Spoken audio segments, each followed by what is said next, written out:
Blitz on 2 is sponsored by Holy City Heating and Air, Steen Enterprises, Baker Motor Company, and True to Word. Oh yeah, a lot of sponsors, and here we go. Hey everybody, welcome once again to the Blitz on 2. It's week 4 of the high school football season. As always, I'm Mark Morgan, and every Friday night at this time, we will be your one-stop shopping for all your high school football needs. That is correct. Glad to have you in. I'm Dan Fanning. Now, last season in James Island's triumphant campaign, J.I. only lost one game in the regular season. That lone defeat came to the hands of Cane Bay. Tonight, the Cobras and the Trojans duking it out in our game of the week. To the backyard we go, pick things up. Late second quarter, Trojans inside the red zone. They call it the danger zone. They're up 7-0. Braxton Scott play action over the middle to DeMarcus Green. 3 popped, but he gets down to the 1. 3rd and goal. Scott in the shotgun, moves under center, handoff to Junior Maxwell. He gives it over the goal line. Trojans lead 14-0. After a phantom hold call on a JI punt just before half, Parker Osborne sacks Scott right here to send us to the break at 14-0. Second half, Deshaun Tompkins, a big gain for the Cobra O as they try to get back in this ball game. Nice run there by number 6, but a couple of drive stall. CB backed up inside their 20. Rut row, ball on the ground. Davis Woods there to scoop it up, setting up the Trojans in great field position. That leads to this. Young Bull to low whoosh. Scott to whooshy Ravenel. Hits him in stride. Agent Zero hauls it in.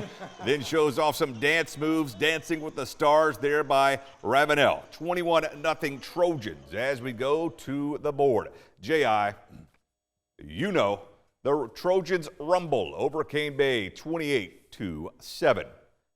We keep right on moving. Top-ranked Summerville hosting Sumter. Big crowd to see the Green Wave. They're up 10-0 as we pick up the highlights. Watch this bad snap for Sumter on the punt, and he doesn't have a shot. He is snowed under. The Green Wave in business. Very next play, Trey Green makes him pay. He goes off left tackle for 20 yards and a touchdown. PAT is good, just like that. 17-zip home team. Sumter tries to answer. Watch John Peoples. He gets the handoff, gains about 10. Nice little gain around the right side before he's finally knocked out of bounds. That drive stalls. Green Wave attacks. Jaden Cummings goes deep. He's looking for Pickle. Quintrell Pettiford, there he is. He is wide open and lonesome. He is lonesome. 47 yards for the touchdown for Summerville. The Green Wave rolls tonight. We go to the board. It must have been that, sorry to cut you off, might have been that Friday Night Focus that we did yesterday. I think so, and you did a great job with that, by the way. 47-10, Summerville, ranked number 1, still unbeaten. And after 20 years in charge of the Fort Dorchester Patriots, head coach Steve LaPrade retired for good during the offseason. Coach led the P-Men to one state title back in 2015. I should know because I was there. Fort D made a trip to state this past weekend in LaPrade's final year. Now, the Fort's home opener tonight on their new turf field. LaPrade on hand as the field was named in his honor. Earlier tonight, before the ceremony, Coach LaPrade told Mark how it feels about this honor. It's an honor. That's just what you want when you get in coaching. You hope you do something. Hopefully it's good to be remembered. So obviously this is a great honor, and I've had a lot of success here, a lot of good people have helped me, so it's a big night. It's fun. You have quite a legacy, Coach. Who comes to mind? Who do you think you'll think of tonight when you're being honored? The players, the other coaches. What will you think about? It's just so many people. I mean, you know, people see Fort Dorchester football as it is now. When I got here in 2003, we were horrible. We've always had good athletes, so it's just been an overhaul, and so many people from administration to coaches. You know, I contacted every coach that's coached with me and told them I appreciate it. So, you know, I've got a bunch. Some of them coaching college ball, high school ball, so it's a good thing.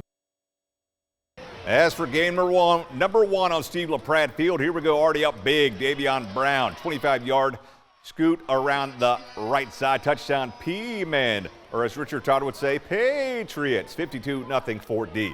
Stags with it. Henry Rivers to Caden Bash. Nice gain for Deuce right there, 15 yards before Bash is knocked out of bounds. A rough night for the Stags this evening as Fort D comes out, plays inspired ball with Coach LaPrade in attendance. As you see, Fort D pitches a shutout. The P-Man win 52-0. Let's check out a score. You better break up Ashley Ridge, Dan. 63-34. Swamp Foxes on the road. Jeff Tate's team throwing it all over the yard, still unbeaten. Impressive road win. Now my apartment and the newsroom divided tonight as we go west of the Ashley. So Dan's Wildcats, how do you follow that? Dan's Wildcats coming in 2-2, while Wando 1 up and 2 down, entering tonight's play. And here are some of the highlights right here as you check it out. Teams getting ready to go in. Here we go. 4th down on first drive. Zach Ostoff to Carter Adams. Where's Carter? Pass the line to gain. First down, Wando. I can't read Dan's writing. Later on the drive, Ostoff on the money to Max Roten. Mad Max races in to get the visitors on the board. 7-0. Nicely done, and Wando did Warriors. Pretty well in English at West Ashley. Back come the West Ashley Wildcats. What can Brown do for you? It's Kevin Brown inside the Wando. Is anybody going to tackle him? There they do. Inside the Wando 15. WA gets backed up. Out comes Jacob Adams. The boot is good. A lot of good field goal kickers in the Lowcountry, Dan, this season. That made it 7-3 Wando. To the board we go. The Fighting Dan Fannings pull away to win this one, 38-14. And we go to another scoreboard. Carolina Forest comes down to Stratford this evening, and the Panthers go up back to the Myrtle Beach area, winners 38-21. We'll keep on moving. Goose Creek at Blythewood. Look at that little scene setter right there. Here we go. Gators with the ball as we pick it up. Hamani Clary is your quarterback. He will fire to Evan Daniels. Where's Evan? Right there in your living room. 20 yards on the play. Goose Creek in business with the touchdown. Then Clary will find Jalen Grant. Now watch this ball after the celly. This is deep. Great protection. Fires away. And that is nice. Count them, 65 yards on the play. Nice. Inside the 5 when he's brought down. Goose Creek then punches it in, coming right at you. The Gators get their first win of the season. Nicely done. Nicely done indeed, away from home. 31-28, Goose Creek, a winner. All right, we're just getting warmed up here on the Blitz on 2. We're going to step away for a brief timeout, then we'll continue our look at Week 4. Lucy Beckham and Philip Simmons look to stay undefeated, the Iron Horses. Their revenge tour continues tonight at Aner. Stay with us. And welcome back in. The Blitz on 2 keeps right on rolling. Let's talk Lucy Beckham. The Bengals, got ahead of myself, off to a 3-0 start, allowing just 14 points total in those 3 games. Hosting Stall this evening.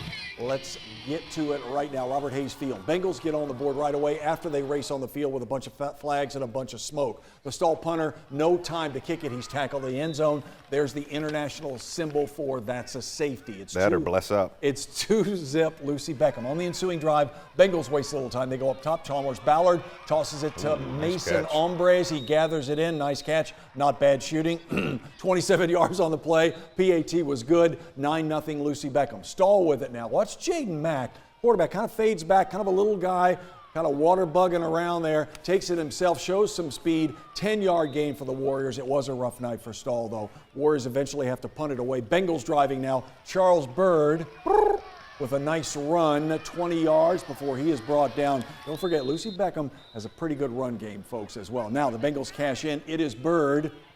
Again, he goes 3 yards for the score. This one getting out of hand early. At that point, it was 16-zip Lucy Beckham. The Bengals remain unbeaten. We go to the board. 57-0 is your final. Philip Simmons tonight at Aner with some revenge on their mind. Aner Military Appreciation Night. First quarter, no score. Blue Jackets with the ball. Caden Holden to his right gets 10 yards to the sideline. Move the chains for Aner. Then the Blue Jackets now inside the 10. Matthew Kirby squeezes his way up the middle. 7-yard score. The Blue Jackets are ahead 8-0. I guess I got ahead of myself there. We'll go for 2 as the shooter decided to put that in, and it's Kirby with more time. 8-0, Philip Simmons down early. Now, P.S. diving into the end zone. There we go. Iron Horses looking to respond. KJ Asbury, friend of the show, taking 15 yards up the middle. Then, same drive, Sherrod Williams gets by everyone. 20-yard score. 2-point conversion ties the game at 8. and he gives the Jordan shrug, or I guess the last I dance. bet he doesn't know who Mike is. He probably threw the quarters like the guy in The Last Dance. But we go to the board. How about this? Philip Simmons. That's a gregreat gift. Philip Simmons, how about this? The Iron Horses mean business this year. They go on the road and they win 55-30. We are not done on the Blitz on 2. More right now. Hanahan hosting Timberland. Hawks running out of that huge foam helmet. Wolves with it. Quarterback Kyan Brown rolls to his left, fires downfield to Alden Berrios for the Timberland first down. There's Berrios right there. Next play, though, the Hawks defense will swarm Montez Addison for no gain. A lot of blue jerseys in on that play. That drive stalled. Hawks with it. Kayvon Rivera will ramble for 7 yards. That led to this. Earlier, Dan, I mentioned great field goal kickers in the Lowcountry. Eric Johnson, 43 yards. He just crushed that. Look where that ball ended up. And Eric Johnson doubles as our one of our editors here. He does. Hawks on top 3-0. A tough, physical, low-scoring affair early on. We go to the board to see the final. Wow, ended up being almost a shootout. And that's a nice road win for Timberland over the Hawks, 28-24. The Bishops of Bishop England looking for their first win. They go on the road tonight, traveling to Woodland. Yeah, the Wolverines have only played 2 games so far this season, but both wins have been rather convincing wins. As we go to Dorchester, South Carolina, first quarter, Wolverines up 7-0. Cooper Glazer swing pass to Tyree Edwards. A big gain by Edwards down into the Bishops territory, but that drive would stall. Later in the first, watch this play right here. Tyrell Sampson around the left side. He is stripped by B.E. Watches Fletcher Ethington Carl. Comes away with it, rumbles back all the way down, I think maybe inside the 10. Yep. Nicely done by the Bishops defense, but they would not score on that drive because right here a bad snap that goes over Jacob Makara's head, and Woodland's Jamin Pinckney right there to recover as Woodland. D comes up with a huge play. Then now to the second quarter, 7-3 home team. Watch this connection by Gervais Sally on a rope to Jaden Garner. Wow, nicely done. Pitch and catch right there. That makes it 13-3 home team. As we go to the board. That was a dart. I would say so. Mercy. What a seed, as the kids say. Or a dot. Woodland, they win at home 23 over B.E. Let's keep rolling, folks. Porter Gout and Ben Lippen in Columbia. Cyclones with a quick toss to Gayer Hyatt. He is buried by Ben Lippen defenders on that play. Now the home team with it. Watch a little toss coming up to Tavian Copney. He will go for 12 yards before he is tackled. There's Tavian right there. Cyclones with a better team tonight, though, folks. Next play. Cyclones with it. Friend of the program, J.J. Flood, takes it in easily. Porter Gout, there he is. Touchdown Cyclones. Porter Gout rolls on the road.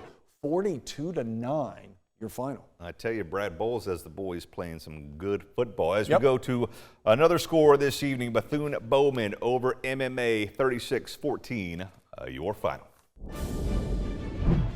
And another brief timeout here on the Blitz. We'll let the sponsors do their thing. Yeah, that is right. We'll come back with some more scores. Also, our play of the night. One more break. Stay with us. And with that, we welcome you back to the Blitz on 2. Mark Morgan, as always, alongside the great Dan Fanning. Let's go through some scores here, folks. Cross, a big winner over Lake Marion, 54-8. Unfortunately, no score for Burke and Whale Branch. As we move on, how about this? St. John's in 3 overtimes over Scotch Branch, 38-32. Unfortunately, their neighbor up there in Hollywood gets defeated by Allendale Fairfax, 42-0. Keep on moving with some scores. Lake City was an easy winner over Georgetown, 33-3. And you know what, Dan, that's an upset. Waccamaw going on the road. Andrews is a good club. We've seen them play this year. I just said that like they were a soccer team. Waccamaw over Andrews by a score of 23-18. And moving on, last year's 3A state champs, Beaufort over Maid River by 3, 16-13. Then Academic Magnet, they put up a 62 spot on PCA this evening over there at Ravenel Stadium. Raptors win 62-23. A few more scores to check out right now. First Baptist over Hilton Head Prep, 42-31. The first win for Hurricanes head coach Jamal Birch. So we tip of the cap to him, and Pinewood Prep almost doubles up John Paul II. I'm not a math guy, but I think they won by 20, 48-28. And Collington Prep wins 3-0 over Memorial Day. We think that Memorial Day had to forfeit in the second half. Dorchester Academy falls to Thomas Hayward 34-8. And also Williamsburg Academy beat PD Academy 34-28. And also Hilton Head Christian, a winner over Northwood Academy, handing the Chargers their first loss of the season, 31-14. All right, our play of the night has nothing to do with high school football, but it's a big shout out to the Charleston River Dogs, who scored 18 unanswered runs during an offensive onslaught that helped the team advance to their third straight Carolina League Championship Series tonight. The River Dogs beat the Myrtle Beach Pelicans 18-4. Come again? 18-4 on the road. The River Dogs will face the Down East Wood Ducks, that's familiar, in a best-of-3 championship series that begins on Sunday. So again, the River Dogs 18-4. What a way to clinch a series on the road. All right, thanks so much as always for joining us here on the Blitz on 2. Yeah, that is right. A lot of high school today. Obviously, don't forget college tomorrow. CSU hosts William & Mary, South Carolina at Georgia. The Citadel at Chattanooga. Clemson hosting FAU, so I'll have you covered tomorrow at 6 and 11. Big shout out to Abby and Gerard. Thank you both for your patience. We'll see you next week, everybody. Also, our photographers as well. Thanks for watching. Have a great weekend.